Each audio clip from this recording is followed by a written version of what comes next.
Thing when Kathanudi was released. I saw the trailer of Kathanudi and I was like, my God, what am I doing here? I should be doing that. I don't know, suddenly it came. But all through all these years, I don't remember since when, I always had this thing that I wanted to do this one film. I don't know from where that came because I didn't come from a film background at all. I feel I'm a very more confident woman than I would have been back in my 20s. I'm somebody who's more sure of myself now. And I know what I want and what I don't. And I feel I've waited for a role like this for a fair amount of time. And if somebody, I'm very proud of the fact that I'm 40.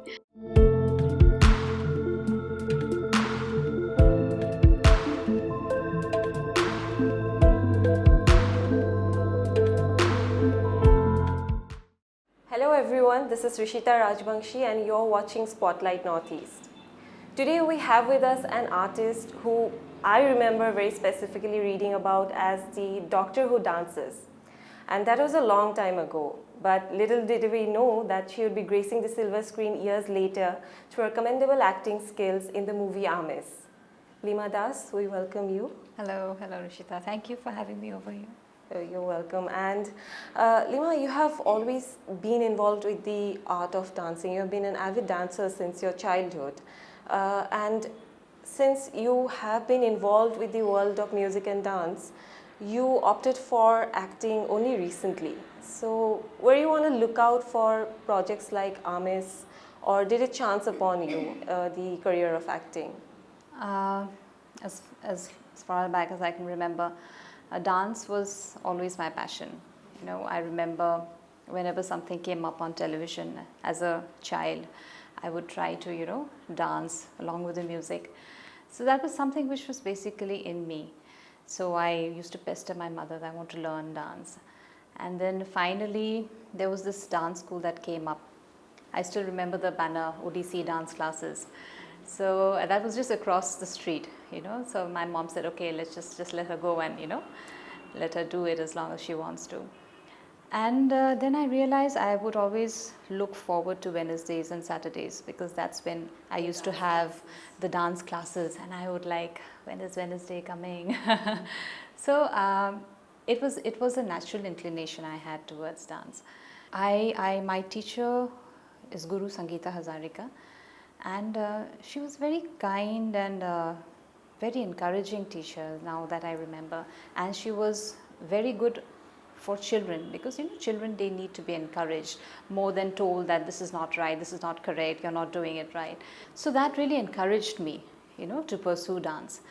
And I remember there used to be these workshops we used to have, and Guru Gangadhar Pradhan, the legendary Odissi Guru, he came from Orissa for workshops. That was back in the 90s, the early 90s. And that was some very, very rigorous training which we had. And I think that basically laid the foundation of Abhinaya, as you call it. Very, very detailed training, I remember it was. And but till then it was just dance. But there was a point when I thought I had this mind of learning Hotriya, because Hotriya is an Aamis dance form, 500 years old. It was Odissi because I didn't know much about dance really. Like I told you, there was some dance school coming up across the street. But then I realized that this is one dance form which I can relate to because of the music and because of the form. It's something which very Aamis that was in me, and a tradition that was 500 years old, and I felt that I had to do something for the dance form. I felt that I felt the urge to contribute towards the Aamis culture and the dance form. I thought I could do something about it. I mean, I would work towards the development of this dance form because I had seen Odissi grow as a dance form. And when I started learning Hotriya, I just felt that Hotriya would have the same kind of progression as Odissi. And I felt that there was so much of scope in this dance form. So in the year 2000, I met Guru Padma Shri Jatin Goswami, and he is one of the legends of Hotriya dance. So under his guidance, I learned Hotriya. And I think that was a turning point in my life because he's a great person, he's a great guru, he's a great teacher. And he's one who can really show you the direction. This is the way to do it, and this is what dance can give you. This is how much dance can uplift you. Can liberate you as in well. a liberating way. Yeah. And that was a wonderful experience. I will always cherish those moments. But all through all these years, I don't remember since when, I always had this thing that I wanted to do this one film. I don't know from where that came because we were not I didn't come from a film background at all. My mother is a singer, but there was no film background as such. I didn't even know what filmmaking was all about. But somewhere in my mind, I just knew that if I get the opportunity, I would do this. I would at least do this one good film, which I always wanted. And but somehow I never, I never worked towards it as such because my father was a doctor and I wanted to follow his footsteps. I wanted to become a doctor. But at the same time, I also wanted to pursue my passion, that is dance. But I had this in my mind that if ever I get an opportunity to do one good film, I would definitely go for it. And then in the year 2015, I think, when Kathanodi was released, I saw the trailer of Kathanodi and I was like, my God, what am I doing here? I should be doing that. I don't know, suddenly it came. And then I thought, oh, what the hell, no, nothing. This is not happening. So, but I was so amazed. I was so inspired by the trailer. I thought that I really want to do something like this. And because I'm a dancer, so I was always thinking that let me do something based on dance, let me do a documentary on Hotriya dance, let me go to Majuli and do something. So, and incidentally, Bhaskar Hazarika also happens to be our family friend. So I approached him once. I said, you have done such a great job and I'm also a dancer. I would like to work with you, maybe on a documentary or something related to dance. And he very casually said that, okay, fine, we'll do something one day. And that was the end of it. And then suddenly after 2 years, he comes up with the script and says, Lima, I have a script, do you want to read it? I said, of course I want to read it. So I read it. The first time I read it, I was taken aback. I was like, what is this? Because I really wanted to know your reaction right after reading the script. Yes, I was like, this is so beautiful yet so horrific. I had no idea of how to react to it. So I was like, then I read it again for the second time. And then I asked my husband to read it. And but one thing I must say that I had faith in Bhaskar as a director because I had seen his work. I had seen his work and I have known him as a family friend, and I knew that no matter what, he would come up with something that is beautiful in a horrific way maybe, but something that is really going to stay in people's minds. And the script was so beautifully written that I somehow have had this gut feeling that this film is going to work. It is going to work. And I got the support of my husband. He said, if you want to do one film, this is it. You can't ask for more. And I couldn't have asked for more. Indeed, and we are very glad you took up Yes, you decided to go ahead with it. I did. That's some guts I had to go, because it was my debut film. And it was a very strong character which I had to play. It's a very complicated character. But, the entire team, including the director, they they encouraged me so much, and they said, don't worry, because we are going to have this workshop, this acting workshop, 10-day workshop, and that will be guided by none other than Seema Biswas Baida. Okay. So that made me a little more, it made me confident that yes, because if you teach me something, then maybe, I'll be able to face the camera, or, it'll help me face the camera. And it really worked, the 10-day workshop was a wonderful experience. And yeah, that's how it all started. That's how it all started. Now, this is something that I really would like to know your reaction to. Not the Lima Das, whose debut movie was premiered at the Tribeca Film Festival. Not the Lima Das who was awarded the Best Actress Award at the Singapore South Asian International Film Festival or the Hoilodhar Borua Film Awards, but the Lima Das who made her acting debut at the age of 40.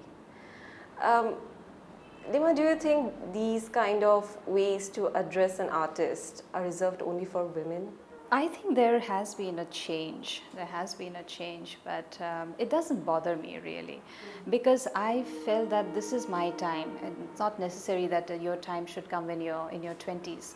This is my time, and probably it has come at the time when, you know, I have a stable family life, I have a stable job, and I feel I'm a very more confident woman than I would have been back in my 20s. I'm somebody who's more sure of myself now, and I know what I want and what I don't, and I feel I've waited for a role like this for a fair amount of time. And if somebody, I'm very proud of the fact that I'm 40. I don't try to hide it. And because for me, age might be a number, but it's also you know, with age there's also this maturity of the mind, and you know, there is so much more knowledge and so much more understanding of the things going around you, and then you feel so much more self-assured, and I think you're a happier person when you're at 40. Definitely. And let's come to Aamis, which introduced you to the larger audience. I remember watching it in the movie theater in Delhi, filled with people whose first language is not Assamese. When you read the script and when you took the plunge to move into acting, what made you choose Aamis as your first script? Because it's not necessarily a pediatrician's character who falls for a much younger man. There was a much more different story to it. So what made you take the risk? Firstly, I didn't choose Aamis. I think Aamis chose me because I didn't have a choice. Actually, it was the only film that was ever offered to me, and it was the lead character. Like I said, I couldn't have asked for more, and from a director like Bhaskar Hazarika, who had already won the national award. And another reason would be the script, which I have already said, and also the character Nirmali. I always felt that she's a beautiful person inside out, and a beautiful and like, we all make mistakes in life. We all find ourselves in dark corners. We all find ourselves in situations we don't want ourselves to be. Even we don't imagine that we will end up doing things that we do. And Nirmali is one such character. She's a very normal lady, I would say, a doctor who has a stable family life, has a child, who has a husband. Everything is so fine with her. I mean, everything is going, you know, in a normal way. But things go wrong, you know. Good things happen to bad people, bad things happen to good people, and we need to rethink of what is good and what is bad, and what is black and what is white, and there are shades of gray, and nothing is black or white. So I thought that their character was so real, you know, and I saw a little bit of myself. I'm sure everybody would see a little bit of themselves in Nirmali, and I felt that people would be able to relate to the character, and I think they absolutely did. Yes, yes. And are you choosy or picky about the kind of work you do especially while facing the camera? Yes, I have always been picky about everything in life. So even with my dance choreographies, I pick and choose the characters which I want to portray. In Hotriya, we usually portray Krishna and Rama, but my choreographies are Draupadi, Shurpanakha, Shikhandi. You know, so I always try and push the boundaries and explore different aspects of what can be done. And as far as cinema is concerned, yes, definitely. I have always been picky, and I always look for roles which I can relate to. I should be able to see myself in the role. Yeah, that this is some part of that character. I have few traces of the character in me, so I can develop that character. Whatever traces are, I can develop that character. So if I believe in the character, only then I'll be able to make the audience believe in the character. So that is very, very important for me. And like you have mentioned previously already, that you should be able to relate to the character, and there's always an ease in the characters you play actually, because when we watch you on screen, after some time we just feel like maybe this is somebody that we might already know, who already exists in our lives. So to what extent would you like to go in terms of experimenting with your characters in your future works, or do you want to do that at all? Of course, I would like to. Like I said, I always like to push boundaries. But for me, the script is the most important thing. And after, I usually read the script at one go, you know. And while reading the script, I try to find if it's real, if the whole story is real, if the characters are real. And I just know, if I like the script, I just know that the film is going to work, or I just know if I can find myself in the character at the first read. And that is the only thing that, you know, really helps me decide if I'm going to for the role or not. And I was never really drawn to commercial cinema ever, because I remember watching Smita Patil movies and Shabana Azmi movies, and I used to get inspired. And like I said, I always want to do this with this one film, and that film would be something like an art house film, you know, the color, the typical color grading. I really used to, you know, love that kind of the look of the film. And yeah, these are the little things that, you know, will help me, choose my films. And I hope I get interesting roles. So commercial movies even in future is something that you won't be much interested in? Like I said, it all depends upon the script, but I always feel that the role should be such that it requires me to do the role. You know, I lose interest in the role if it doesn't challenge me enough. So I look for that. I want to do this. If it's difficult, I feel more inclined towards doing it. But at the same time, it has to be real, and it has to be me in some way. You used to practice as a dental surgeon before. Yes. But you don't do that anymore. No, I don't do that. I teach dentistry. Yeah, you teach. I'm an associate professor at the Regional Dental College. There was a time when I used to practice dentistry, but I left that long time back because of my dance and my son. After I had my son, I thought I had to give him time, and also wanted to pursue dance. So we have a clinic, but my husband takes care of that. Okay, so both of you have Dentists. been involved with that profession, but both of you are also artists. We are actually. My husband is a sculptor, so that gives him solace, and my art gives me solace. Yeah, and both of you are bonded by that. So yes, we are actually, but then we didn't realize that we are artists in a way, because we always knew each other as dentists, and we got married as dentists, and suddenly he found something and I found something, and we try and encourage each other, you know, to pursue that. Which is how it should be. So I was about to ask you about your teaching life, that you do teach, but you don't teach acting. And how is it with your students or in your career as teaching, because they get taught by a critically acclaimed actor every day. So how does it go on a regular basis? I started teaching back in 2007, when I wasn't a long time ago, 12 years back. I wasn't an actor then. But gradually they knew that ma'am is also a dancer. Okay, so now they think, okay, ma'am is also an actor. What is she going to be next?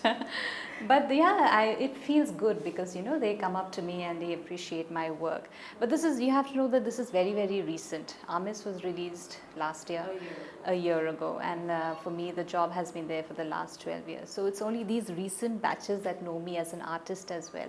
And I'm very happy that they are very encouraging, and they appreciate my work. So you would like to involve with your regular work for the coming times ahead, and also focus on acting and balance between the two, or do you want to move to acting after a point of time completely and focus only on that? See, I've always, you know, gone with the flow. I've never really planned something that this is what I'm going to do and this is what I'm not going to do. I've always looked for opportunities in life, and whenever I have got them, I've tried to make the most of it. If you talk about balance, yes, there is a balance which I have managed to strike, but One thing I want to, because people ask me this question, how do you manage to do this? But I must tell you that I don't do everything together with the same intensity. There was a time when I was a mother, and I was only a mother, I remember. You know, I was more of a mother than a dental surgeon. There was a time when I was a dental surgeon more than anything else. So you have to decide what you want when. You know, there was a time I used to do my dance, I mean, very, very intensely. I remember I used to go straight from college to my, you know, dance rehearsals and dance classes, and it was vigorous. But now that has taken a, you know, back seat, and now I'm into acting. So there's only one plan, that whatever I do, I want to give my best to it, and whatever opportunity comes my way, I'll try to make the most of it. So you want to, you like to focus on one thing at a time and do your best and excel at it. Yes, I think it's important to, you know, focus on one thing at a time. You have to maintain the balance with the other stuff, but it is not possible to, you know, carry on with everything with the equal amount of intensity. Maybe it is possible, but it's going to stress you out, and you don't need to impress on anybody else except yourself.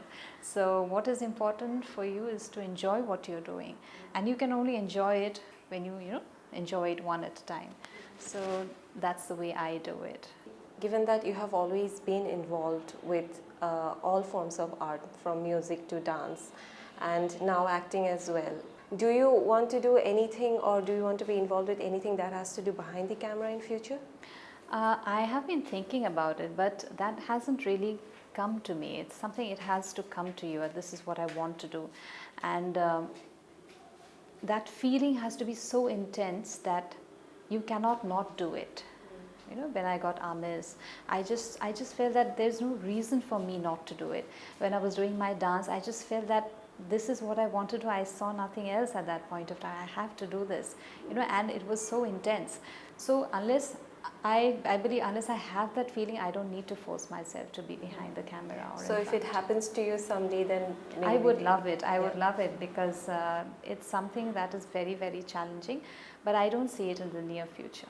And we really liked your work in Arranged as well, your recent short film, and congratulations on its success. Thank you, because Arranged is a very sweet short film. It's written by Harsh Siddhanta, a very young boy, and I always felt that it is our duty to encourage the younger generation, and he's worked hard on it. And the way he had approached me for the character, he said that, "Ma'am, when I wrote this, I thought of you, and if it's possible for you, please do this." And I felt that it's a very sweet film, and it's something very different from Aamis, because Aamis was very intense. It's a very serious. The whole cast and crew was, you know, that was serious stuff. But Arranged is a feel-good film. It's a short film. It was just 2 days of shoot, and this was post-COVID, when I was starving for some good thing to come my way, some you know, some release, some good art coming my way. And then Samuchal came along, Samuchal Kashyap, the director. I had seen some of his videos, and he's also a National Award winning director. In the documentary section, he did a film. And so yes, I thought that, okay, this is something I would like to do, and maybe my first short film. And very happy that people have liked it, and people have, you know, shared it on social media so much, and I can say it has been a great success. It has been, and everyone has appreciated it. Everyone has appreciated your work. We hope to see much more of you in the coming times ahead, and we hope that you just don't stick to that idea that you had once in your mind, that you need to work on only one movie, and that one movie. No, I don't anymore. Because when you do something and then you're appreciated for it, you always feel more encouraged, and then you feel that maybe yes, this is something which I have in myself, and you're reassured, and you want to work more. So I think it's the love of the people, and love of people like you who have appreciated my work, that will encourage me, and it definitely has encouraged me to, you know, get on with more work. Yeah, and we are glad you have decided not to stop and go ahead. And thank you so much, Lima Das, for giving us your time. Thank you. And we wish you a wonderful future ahead with everything that seeks your interest. Thank you so much, Ishita. And that was Lima Das with us, and this is Rishita Rajbanshi. And keep watching Spotlight Northeast.